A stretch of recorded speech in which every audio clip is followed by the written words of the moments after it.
but more importantly for all of us. And whether you have 1 store, 2 stores, 10, 44, or however many that may be, we all face the same problems. And we believe from our, we're really committed to solving that problem for our 44 stores, but nothing that we do will stay within those 44 stores. We want to share it with all of you who want to remain an independent dealer and maybe don't have the resources or the funding to make those investments. So that's how we think about how this shifting paradigm can really be valuable for everyone. So to paraphrase, this is consistent with Ralph Braun's philosophy of putting the customer first. It's all about the customer. And you know, Ralph had really strong partnerships in the dealer network as well. And he would want every one of you to feel like you have a way to survive.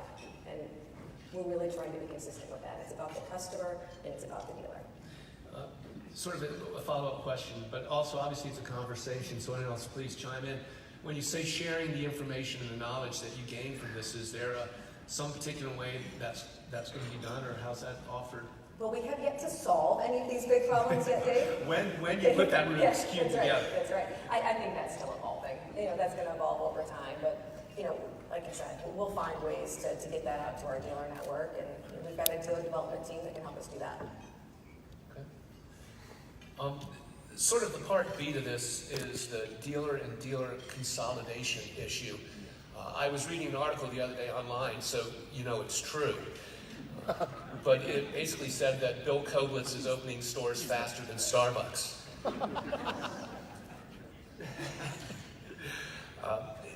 Same type of question, same theme, Bill. Talk about how consolidation within a business model is unique, what you've learned. Obviously, I think, to digress for a second, as long as I've been involved with this organization, it's been about the relationship, the customer relationship, not just finding their needs in the moment, making that sale, but the follow-up. With 77 stores currently, right? It hasn't gone up since yesterday. No, okay. Still 77. Still 77. Tell me what you've learned, the experiences you've had, both pro and con, and how it fits within this whole idea of it's still an opportunity for an independent to be active. Sure. First of all, I'd say that I've been at this 22 years now, and I think there's more opportunity and growth coming in the next 10 than I've seen in the last 22. I think we're going to see an explosion in the industry, which I think we'll get to in some of the other topics, but I think it's one of the best times in the industry. But it's also a time of a lot of change and a lot of challenges. Consumers are definitely embracing digital. We're going to talk about that, I think, a bit. We're seeing that happening. We've got a lot going on in automotive with autonomous vehicles, electric vehicles, and I think for us, ride-sharing is one of the most impactful areas that could really benefit our customers, and we need to be a part of that and help to find more economical ways to share a vehicle. I think we'll talk about that a bit. And finally, we just, I think, are finding ways to get a lower price point to our customers, lower costs, and that will allow so many more people that can't afford accessibility today to get it in the future. So those are all big changes, and they take complex solutions. And what I think is happening is consolidation is happening because the role of the dealer has gotten really complex and really difficult, and that's just going to keep increasing. So in consolidation, you can address issues of how do I market really well, how do I provide the most extensive inventory, how can I give really good consumers financing out there, creative financing, and how can I negotiate with my suppliers? It's getting complex. So you got to work through all of those, and the dealers that we've worked with have found that if they're part of a team, that those problems can be addressed comprehensively and completely. And so that's a real positive thing for them. But ultimately, it's all about taking care of the customer in the chair that we've all referred to, we all know about, we all live every day. And what we're trying to do is just make that easier and more effective.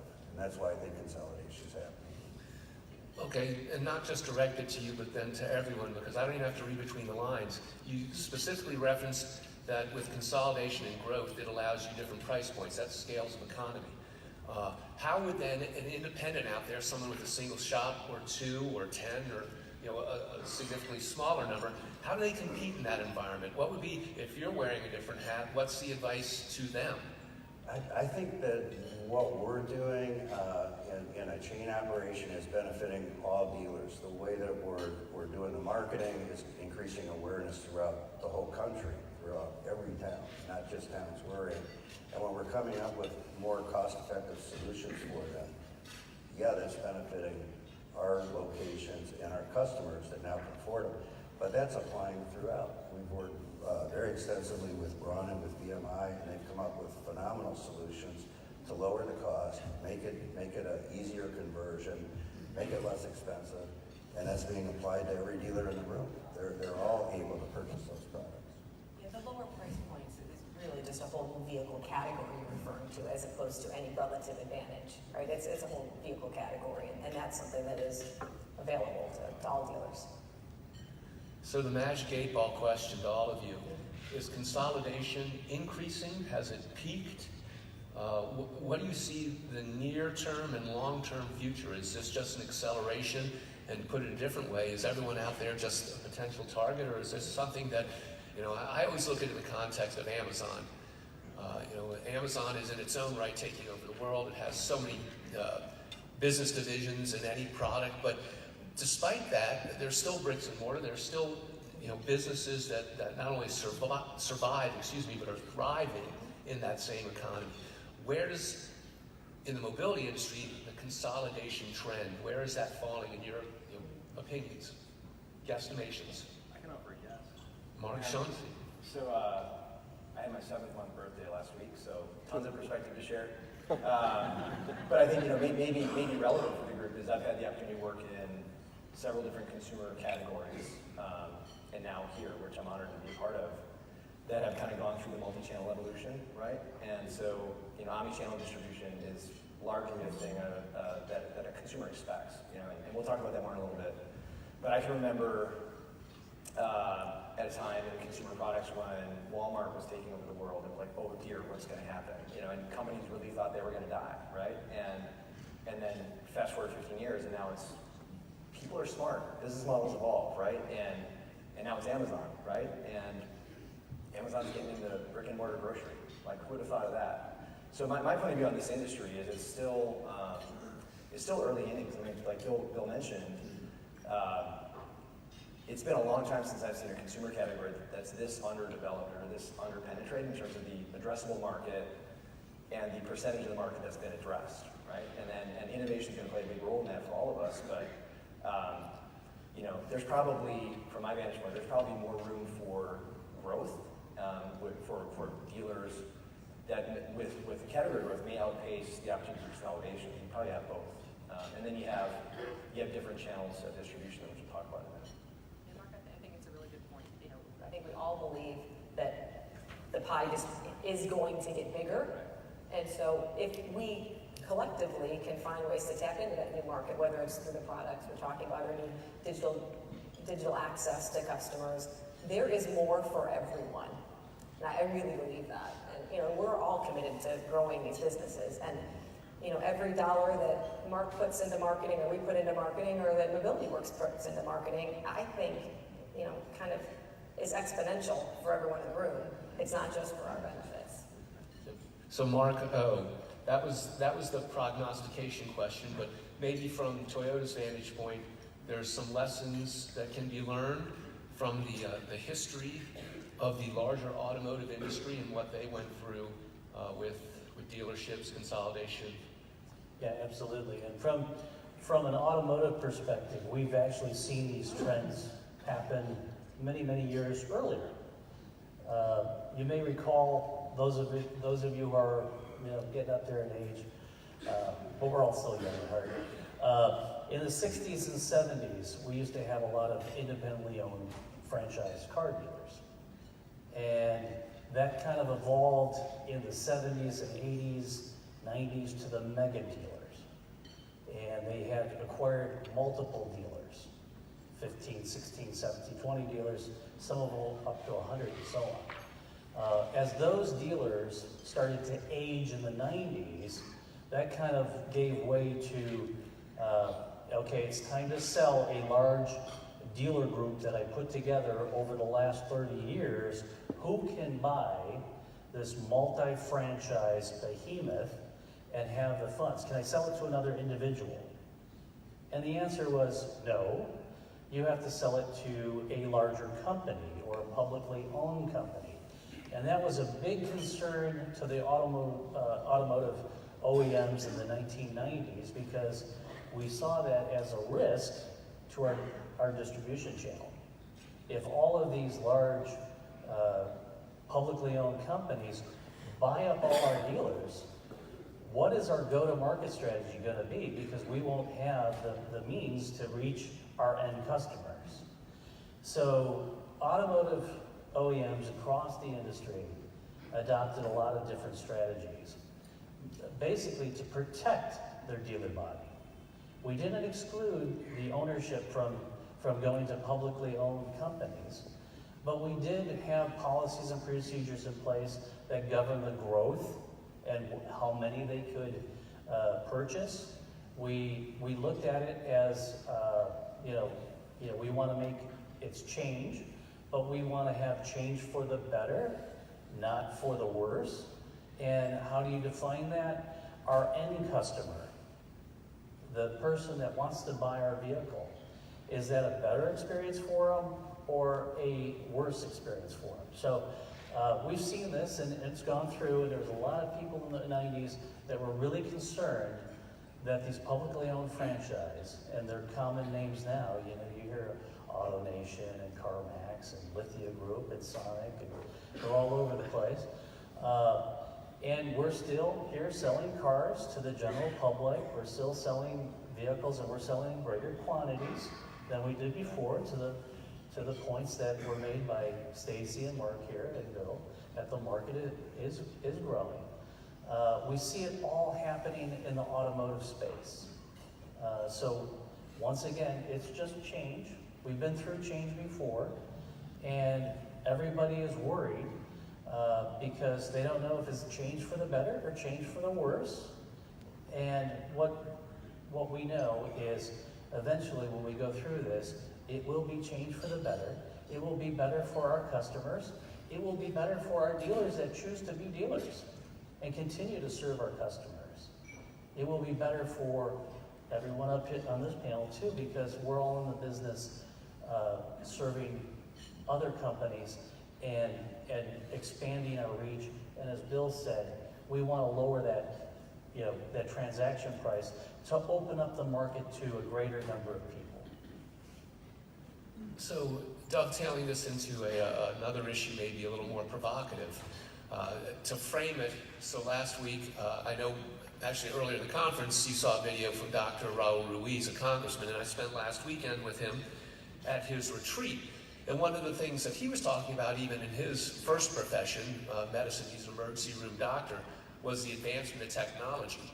And the whole thought of where there's a will, there's a way, and telemedicine, which is at an easier end, just having a consultation via the internet, to even now where robotically you're performing surgery and you're not in the room. You're elsewhere and it's being done essentially through the internet, through technology. And you look at that, and our equivalent to that is direct sales, that delivery model. And even with Elon Musk's proclamation just yesterday that, by the way, this is one of those perfect examples of how not to inform your workforce. But the fact that they're shutting down all of their bricks and mortar, and they're going to do online exclusively. Mark S., let's talk about that model. Let's put that in the paradigm of, how does that fit in with the dealer network? How is that, if we're all uniquely agreeing that it's about the customer, and it's about that relationship and delivering that service, how does the direct sale delivery model work? Well, I appreciate the easy one. No, but I think just in my perspective, again, having seen this evolution in a couple other categories, the consumer is boss right? They're the ones deciding how they want to research, how they want to shop.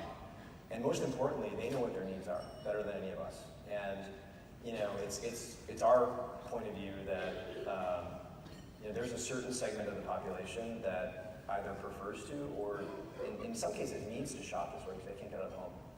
And our market's going to evolve and someone's going to solve that need, right? Whether it's us or another player.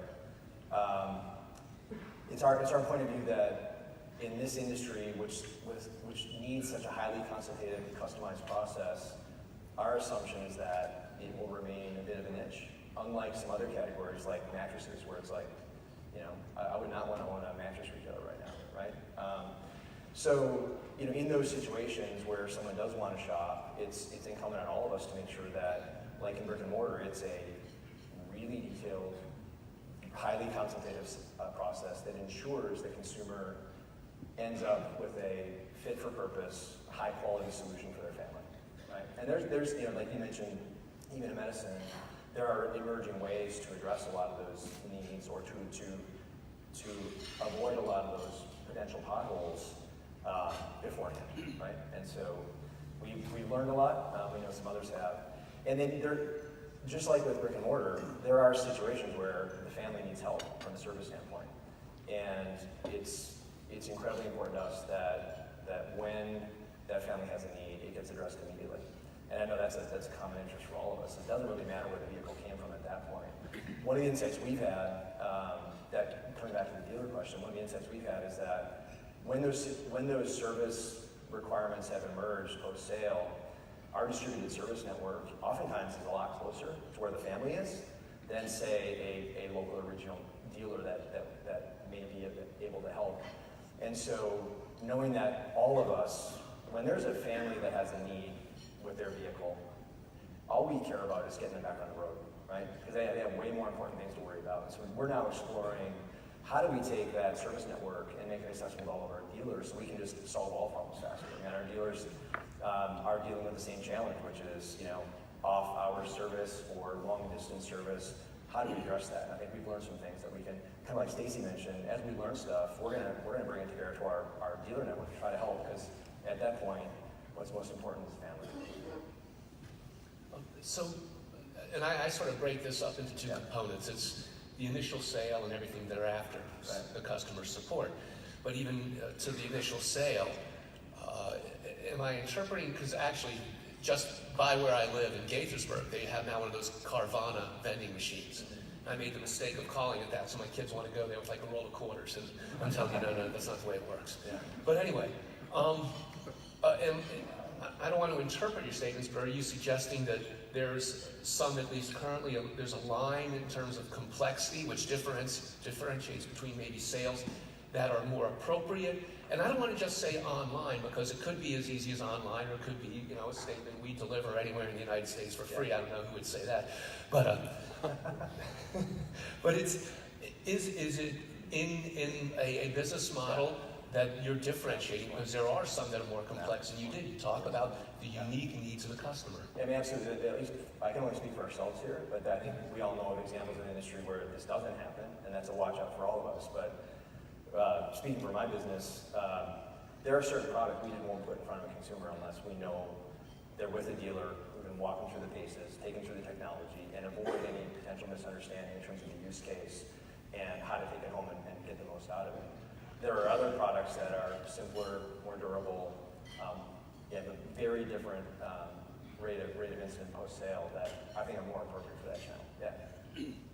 Does anyone else on the panel want to swing this softball? Sure, I'll go on.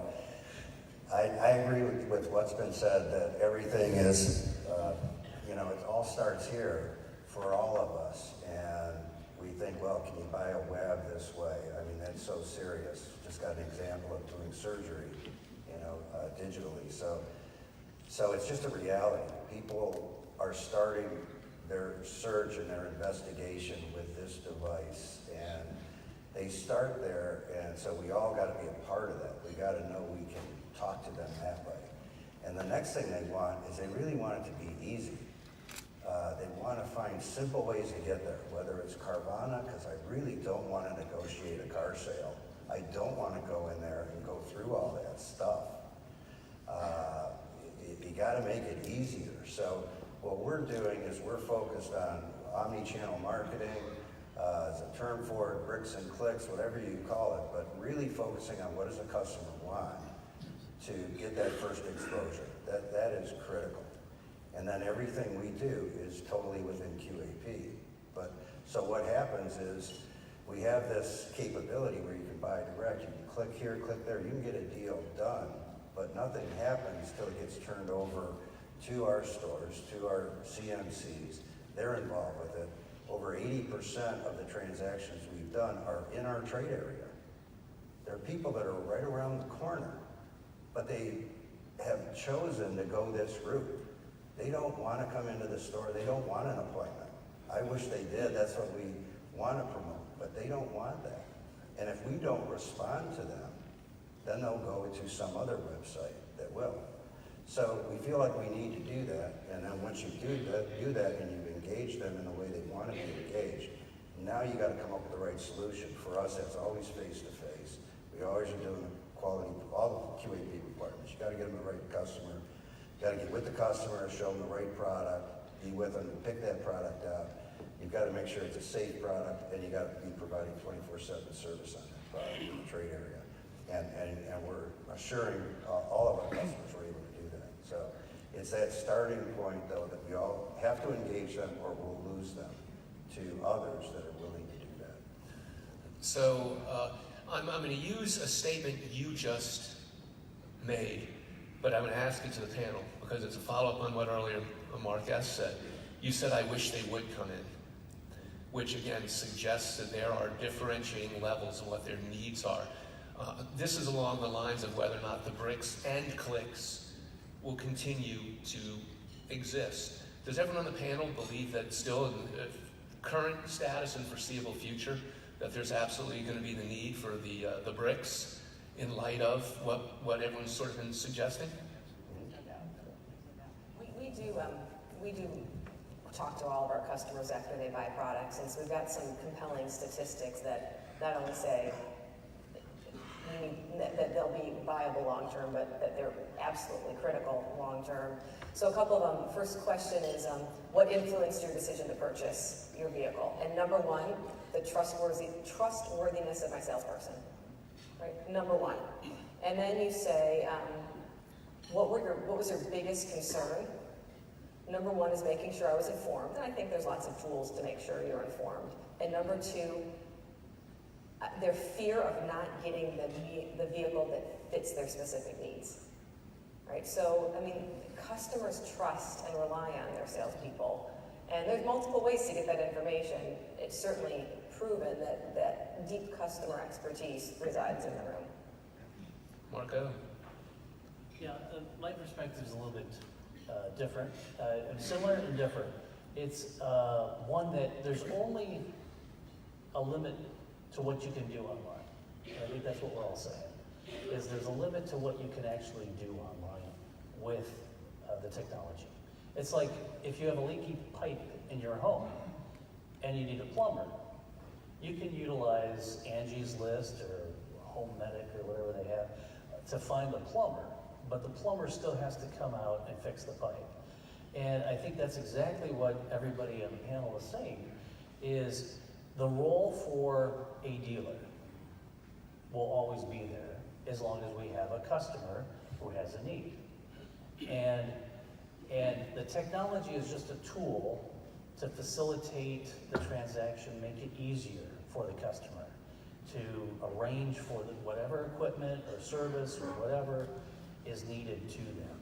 And what they're really saying, and this is what Stacy's saying with her survey, is we want an easier experience to do business. And that requires us to change. And this is what everybody on the panel is saying. And if we don't change, we're not taking care of our customers, and we're not able to reach all of the customers that have a need. Once again, falling in line with the growth message here. There's 3.4 million people that are in wheelchairs today.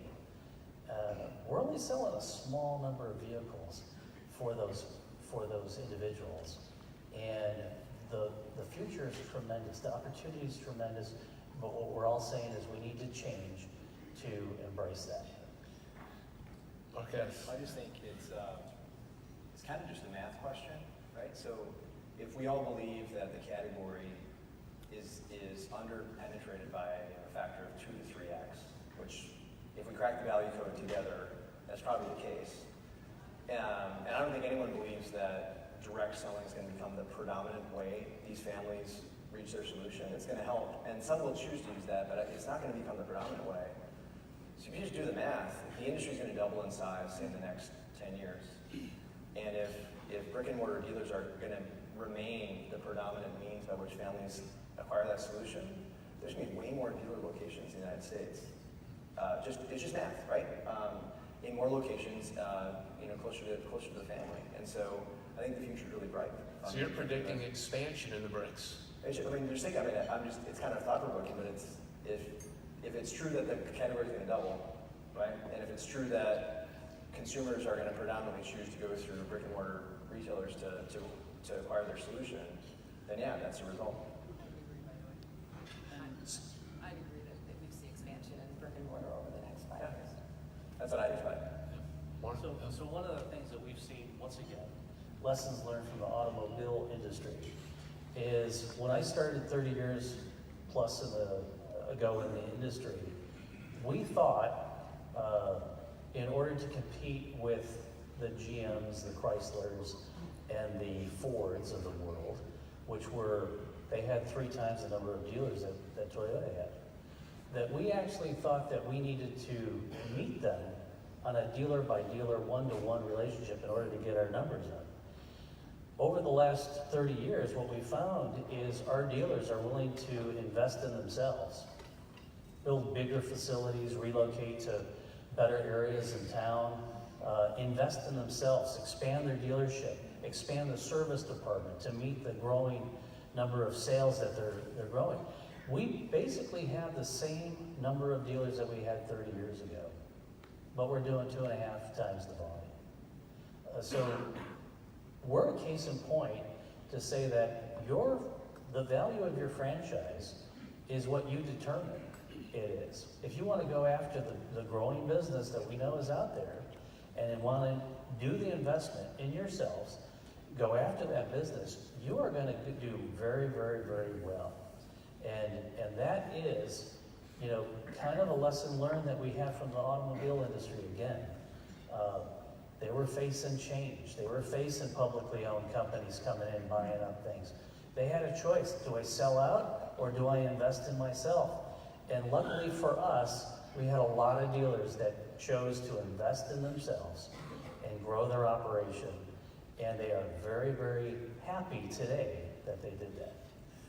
So part B of this question, I think is vitally important, which I brought up earlier, and I see it as a chicken and egg theory. I'm sure the audience is relieved and happy to hear, I'm going to guess by the prognostication that bricks and mortar will grow. But the chicken and egg that I'm speaking of is then the service element, because this is a unique industry. It's more than just the sale. And I can remember going back to when I first became involved with NMEDA, the story, I don't know if it was true or anecdotal, but it was always about the veteran that was stranded, somewhere in North Dakota, I don't remember the state, overnight in the Walmart parking lot because their vehicle broke down and there was no ability to service it. The expansion, it all sounds great, but as we're racing forward with different models for that initial sale to get that delivery, let's face it, the service component, at least my opinion, equally if not more so important. It's not like buying just a Ford car if it breaks down. I don't want to ask directly, say, what are you doing, but what's out there? How is this being considered in the marketplace? Because right now, let's face it, the service network, at least in the eyes of the NMEDA and the QAP program, is vitally important because it's about the 24/7. Now, how does that fit into any other delivery model? Anyone? I'll throw that out there. Come on, Bill. But yeah, 24/7 service is critical and local service is critical, both of those.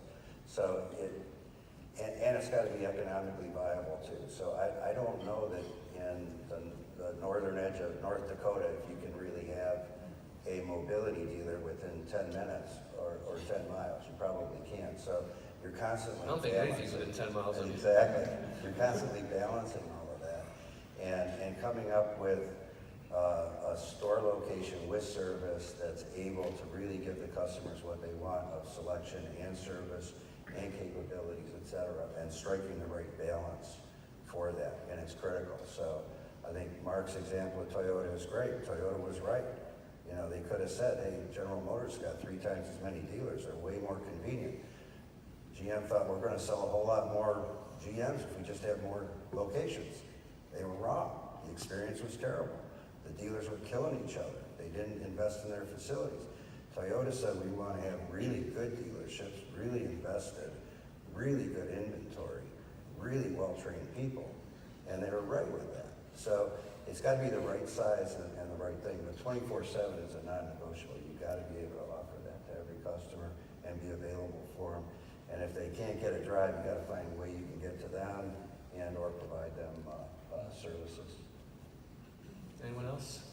I think along those same lines, you know, that historical thinking was that we needed to meet our competitors dealer by dealer because we weren't going to have coverage in these rural areas.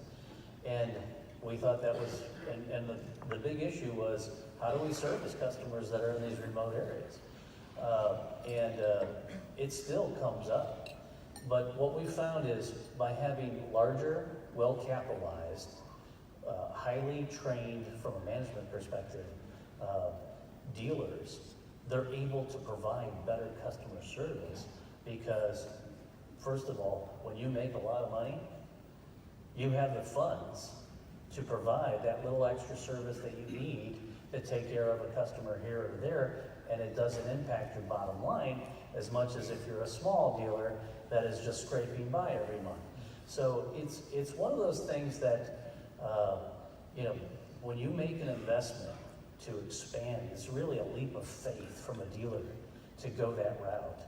But it's almost, you know, what we've seen when dealers do that, that payoff, that return on investment pays off multiple times over. And it's a win-win-win for everyone. And it's what we've learned, and I just want to communicate that because that change is going to come to this industry.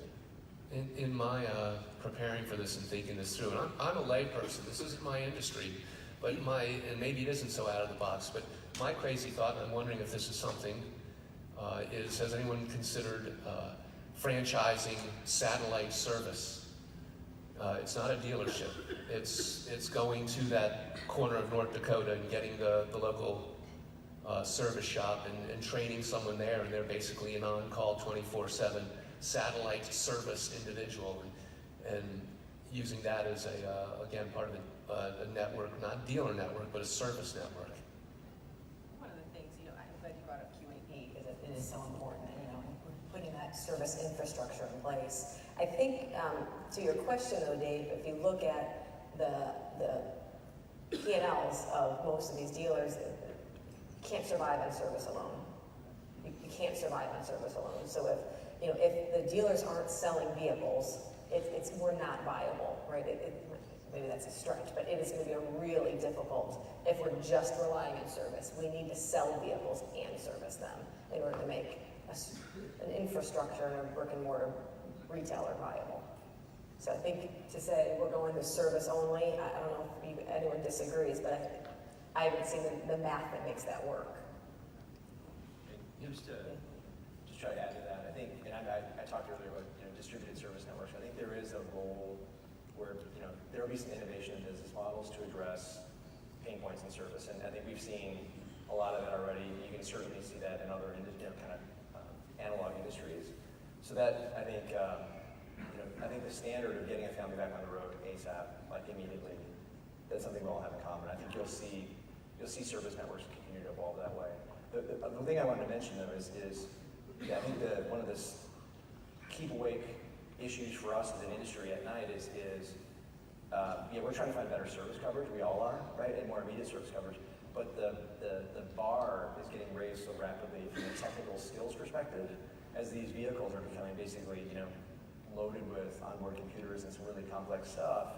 And when we're trying to all deploy integrated controls because that's what the consumer wants, it makes that bar even higher. And so when I think about NMEDA's role, and what we all need to try to foster is how do we make sure that we're keeping up skill-wise too on the technical side of our businesses at our dealers, so that we're not actually falling further behind. So you can have coverage, but you have to have the right skills in the right place too. I think, and what I wanted to add was, in terms of like the concept of satellite service is still kind of talking about a brick and mortar building somewhere just to do service only. But what we really see the need of our customers is not for satellite service and brick and mortar, but mobile service. Send some technicians in a van with the proper equipment they need to do the repair to the remote location in order to get that customer back on the road, right? So we're seeing that's another new concept in the industry that we're seeing more and more of, especially when you have to reach people in hard to reach areas. We see that trend going for remote service.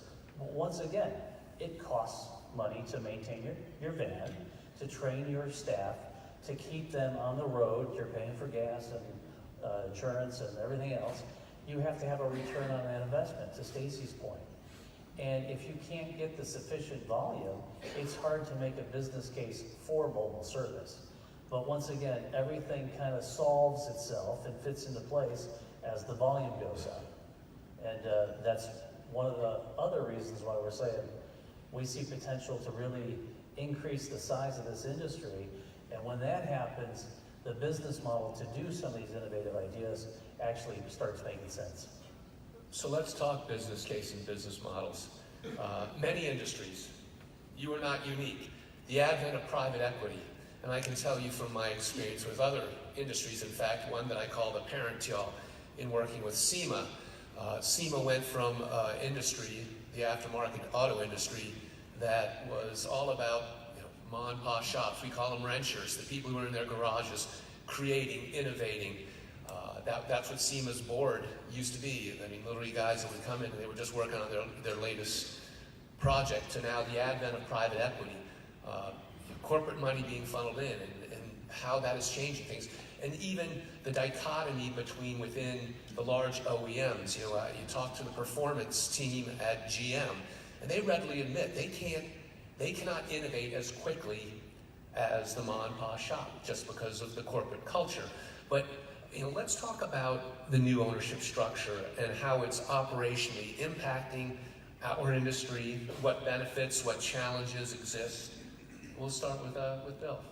Okay, yeah, I guess we're the latest to be invested in by private equity, although we did have another equity fund that many people didn't know about 3-4 years ago, so this is just an increased level. But what equity does, as you mentioned, it's a source of capital. It's a larger source of capital than the public market now, and it's a huge pool of funds, first of all. So it gives you capital for growth, and in a way it gives you like jet fuel, compared to what you can do with traditional sources of banking and trying to raise some money.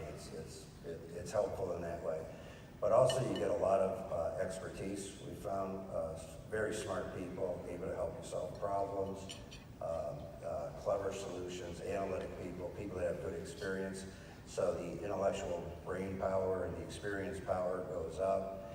And then the contacts also. In our case, FlexPoint Ford is very involved in consumer finance, and they've been able to connect us with firms that have really broadened our finance offerings, and will continue to do that. So those contacts are key.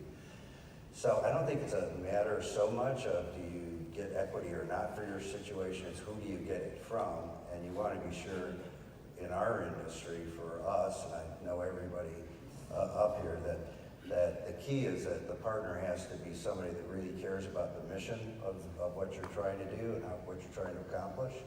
They care about culture, the way you deliver your services has to be with outstanding people who really care. And they have to be concerned about that, and they have to be patient because our industry goes up and down.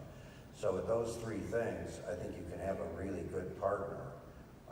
And I know Patricia IAB is very much like that, and Nautic as well. FlexPoint Forward invests in healthcare and consumer finance. So they already understand missions that are patient-focused, in our case, client or customer-focused, and in culture. And that it all begins and ends with that person you're serving. And you got to think of that and then take great care of your employees and really cherish your culture to survive.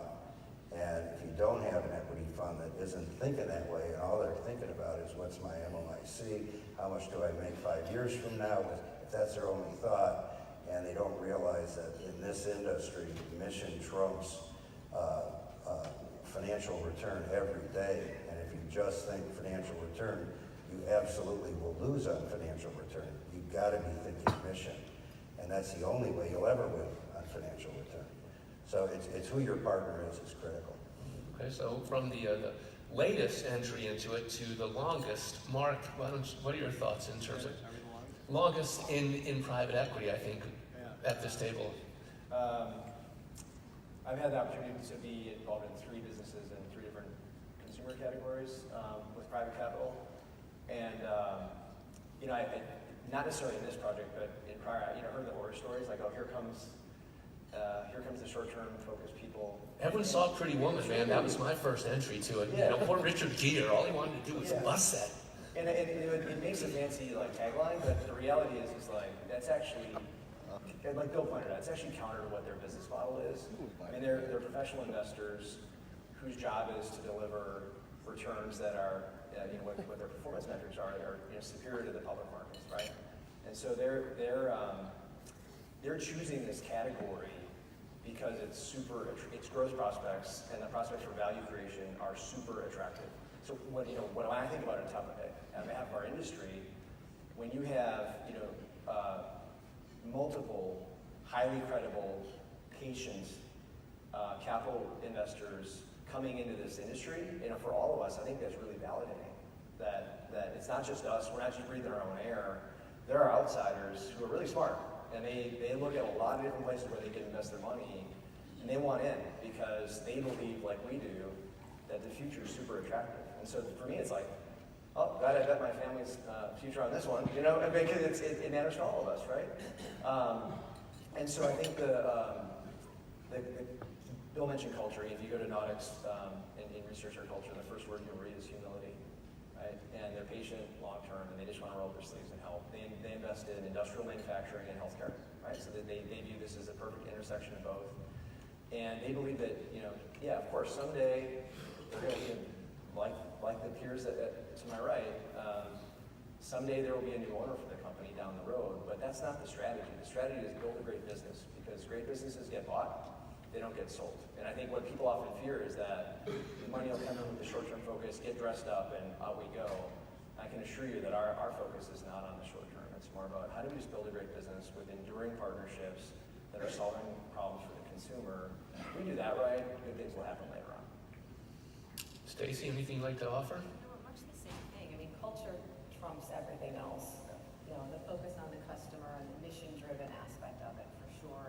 And, I actually hesitate to use the term private equity for our ownership group, because it's a private arm of a public company that has some private ownership in it.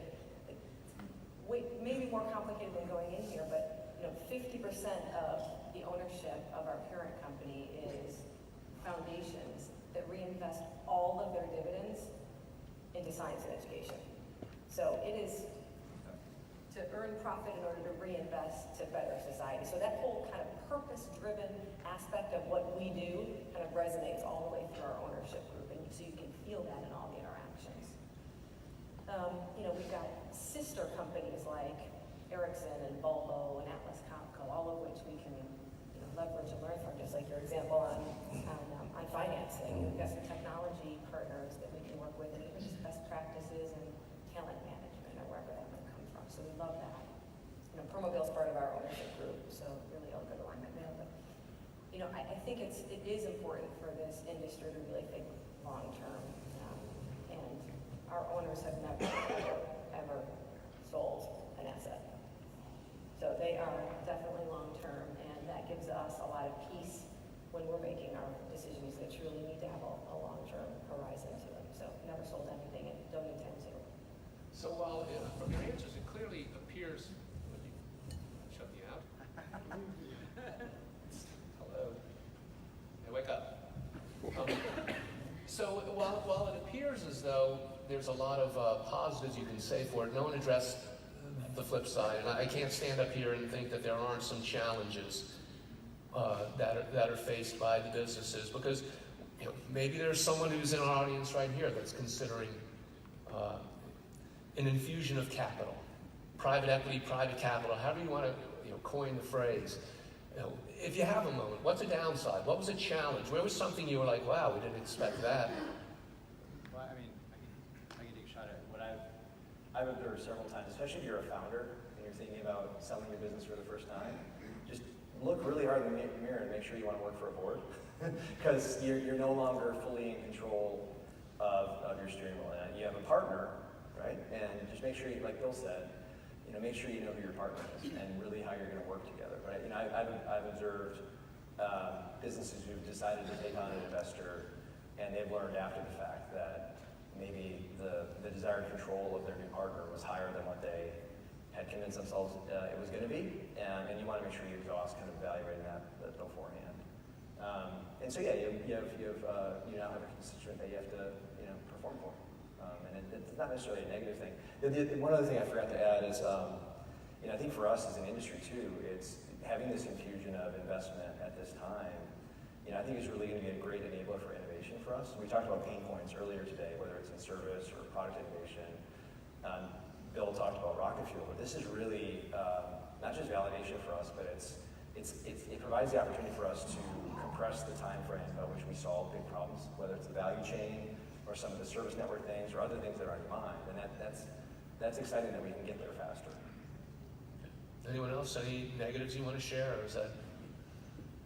Yeah, I think from my perspective, we've all seen examples when private equity has taken over a company. It can go two ways. It can get better or it can get worse again. And once again, what makes it uneasy and causes anxiety is you don't know which way it's going to go. And it could go either way. And we've seen it go either way. But what determines whether or not you're successful or not is the strategy that you go forward with and your ability to execute that strategy.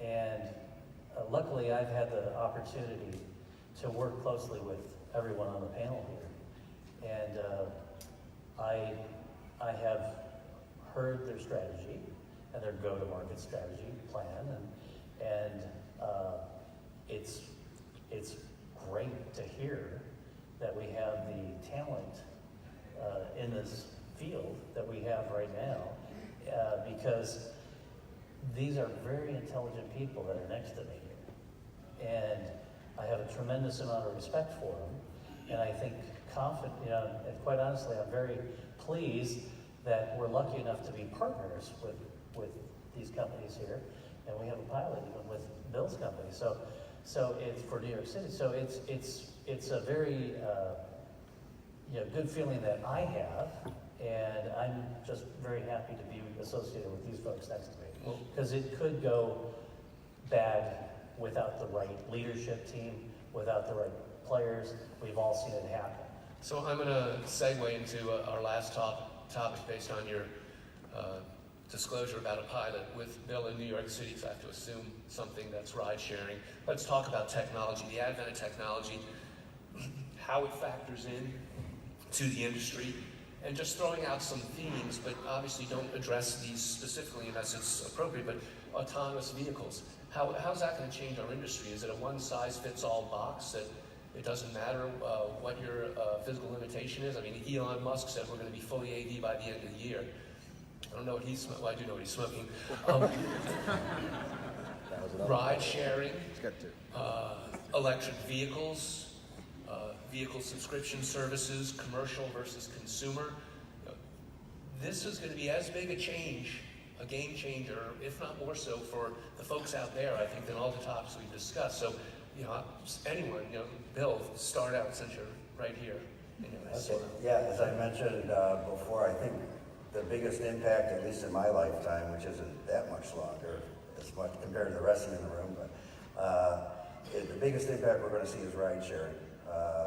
If we get to fully autonomous vehicle and we all use our phones to have a pod pick us up, some pod or another, that pod will have to be ADA, and Toyota's going to build it, or Ford, or a couple of them. It'll come from the OEM. It'll be a pod that is accessible to all, and we all just do it on our phones. But the years of the Jetsons, I think, is out there. We don't have to be too concerned about that. Personally, I don't believe. But ride sharing, I think, is a real opportunity, especially in heavy and urban environments. And ultimately, it doesn't make sense for an Uber or a limo driver or a taxi driver to buy a vehicle that costs almost twice as much, that's wheelchair accessible, and to take the time to take someone in a wheelchair and put them into the vehicle that's much more extensive and charge the same amount of money. It'll happen because of government regulations, and it has happened because of government regulations. And I think we're all happy that it is. It's giving similar accessibility to people in chairs that we have, and that should exist. So as New York did, 50% of taxis will be wheelchair accessible. They now, and they're still got lots of lawsuits still battling on that. They're now saying 20% of all rideshare services, limo, et cetera, will be wheelchair accessible.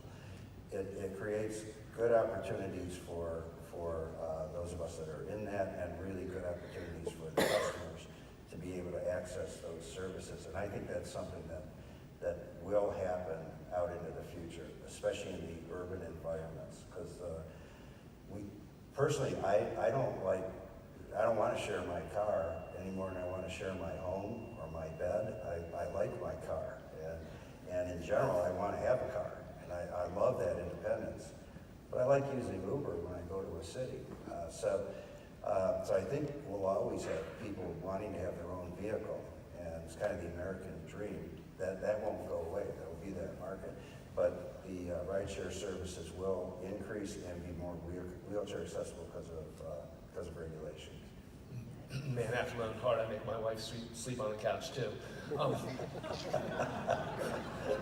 But just before Stacy, real quick, give me a window. Give me a time window on this ride share. Yeah, you said Well, future. it's a window, and it's also what's the penetration of it. So, I'm just guessing, and I bet other people know a whole lot more. But I would bet that maybe 15% of the population in the next 10 years will not have a car. They would just solely rely on rideshare. Mostly be in urban environments, and it'll be over that kind of time frame. That's my guess.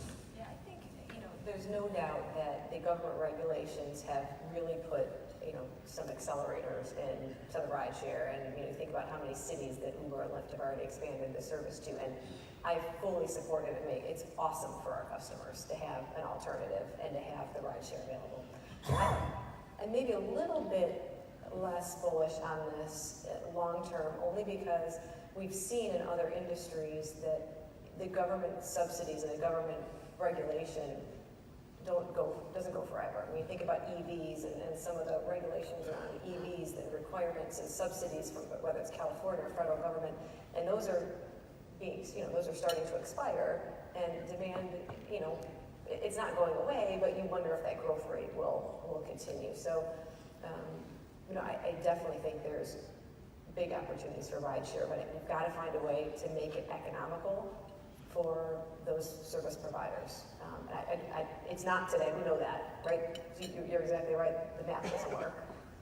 When you buy a more expensive vehicle, and then it takes more time to get a ride. But with Uber and Lyft going public, I think it's going to be really difficult to keep that rate of penetration going unless we can find a way to make the math work for them. Or regulate. Going down the line. Yeah, so in terms of technology, we're seeing a lot of changes in the automobile business. and it's on many fronts. We're seeing multiple variations in the powertrain. We're talking about electric vehicles, hybrid vehicles, fuel cell vehicles. What's going to be the powertrain of the future?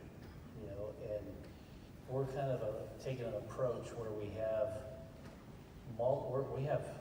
a vehicle that has one of everything, right? Because quite honestly, even a large company like Toyota doesn't know what the future is going to bring, right? We don't know which one to take, if you will. And what determines what will be the paradigm change will be what is the most cost-effective way to do what we do, and that's move people from point A to point B. So it could be electric, it could be a hybrid, it could be fuel cell, it could be something else. It all depends on the cost to do that. A lot of the stuff that we're talking about in terms of car share, whether or not that works or not, that's a big question.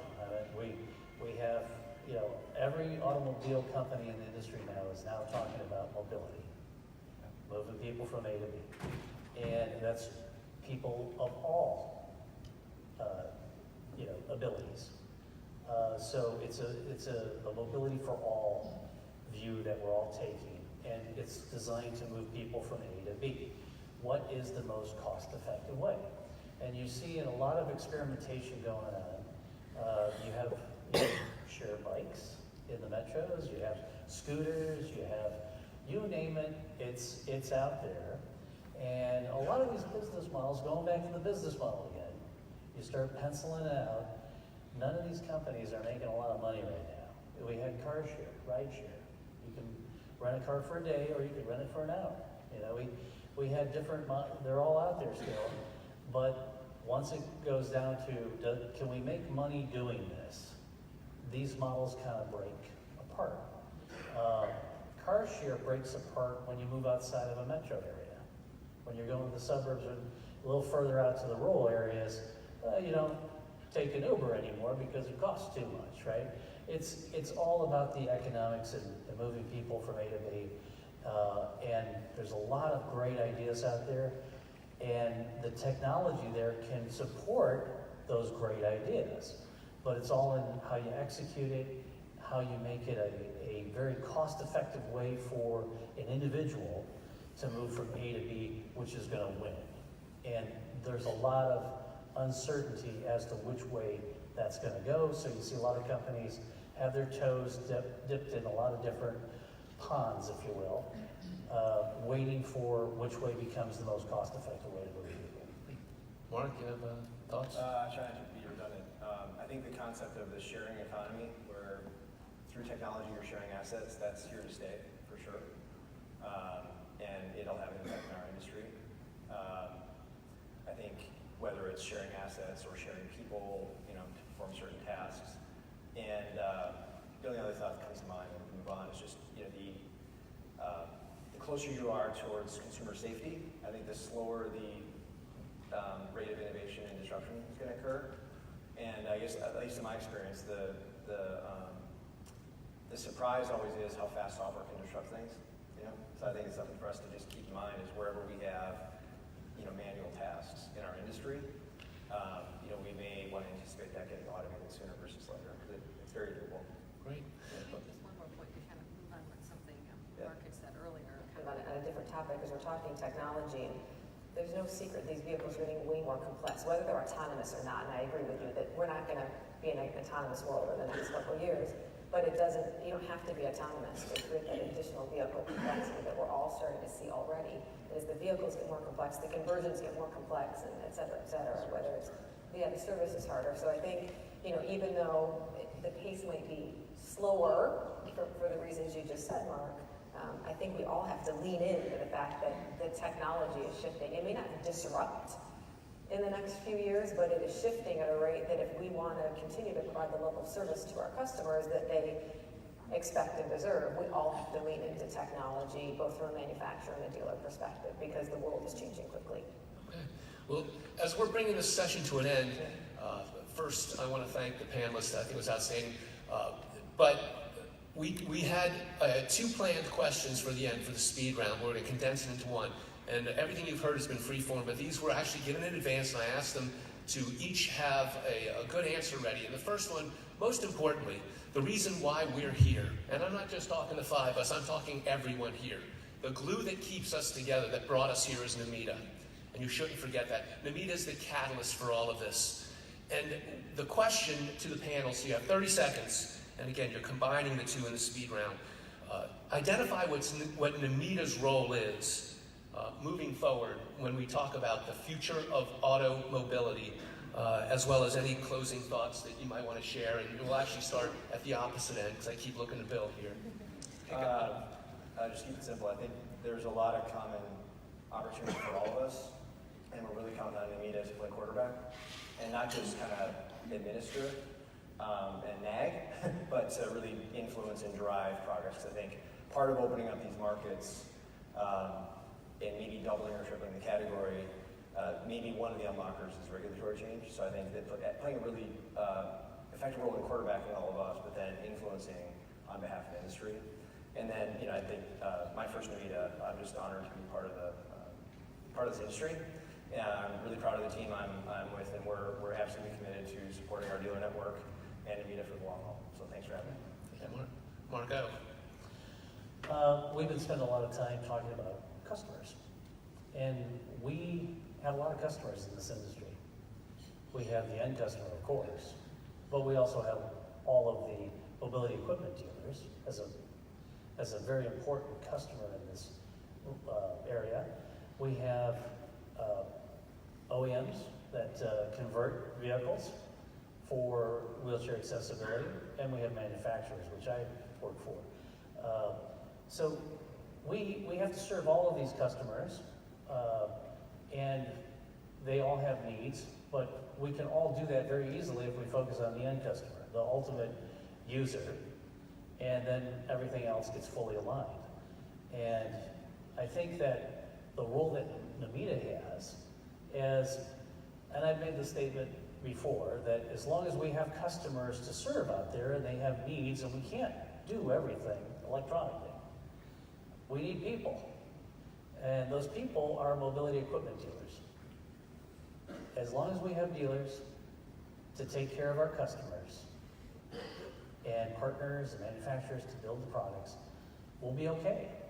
And NMEDA plays that important role of, basically being the interface with all of the customers of ours that are closest to our end customers. And and as long as we keep on focusing on the end customer and innovating with all of these great ideas that we've been talking about today, well, the service is going, and we can get there. So thanks again for having the opportunity to speak with you. Thank you, Stacy. All right. So quickly on the role of NMEDA, especially as talked about changes in technology and the fact that we are all just mission focused on the customer. I mean, QAP and MQAP, they are just so important because things are only getting more complex, and we need to be really just double down on our commitment to quality to the customer. And I think, as QAP and MQ, they're going to have to evolve through time, but having some sort of really, common approach towards ensuring that quality for our customers is absolutely critical. And on that note, we are all here to serve customers, right? Have them live their lives with confidence and dignity, and we know that it's these groups of amazing dealers that are interfacing with them every day. And I wanted to go back to a comment that Chris Dunham made, and it was what Zig Ziglar told him, saying, you're in it now for the long haul. And I hope everyone here feels like they can be in it for the long haul. We're in it for the long haul. We're on board to make you successful in the long run.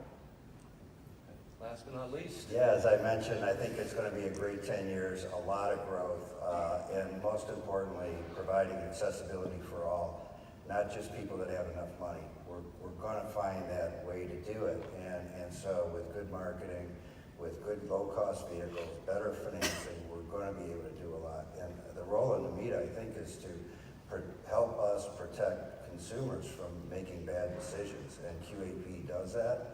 And it's critical that it stay vital and that it keeps holding to making sure that dealers that are willing to go with QAP are making sure they give the right solution, and it is a safe vehicle, and they are giving 24/7 care, that they need to make sure that standard gets held. And we got to promote it so that agencies believe in it, so that they will buy from us, and consumers will buy from us, because they know it makes a difference. Great. Well, personally and on behalf of NMEDA, Bill, Stacy, the Marks, thank you very much. I hope everyone enjoyed the program and the conference.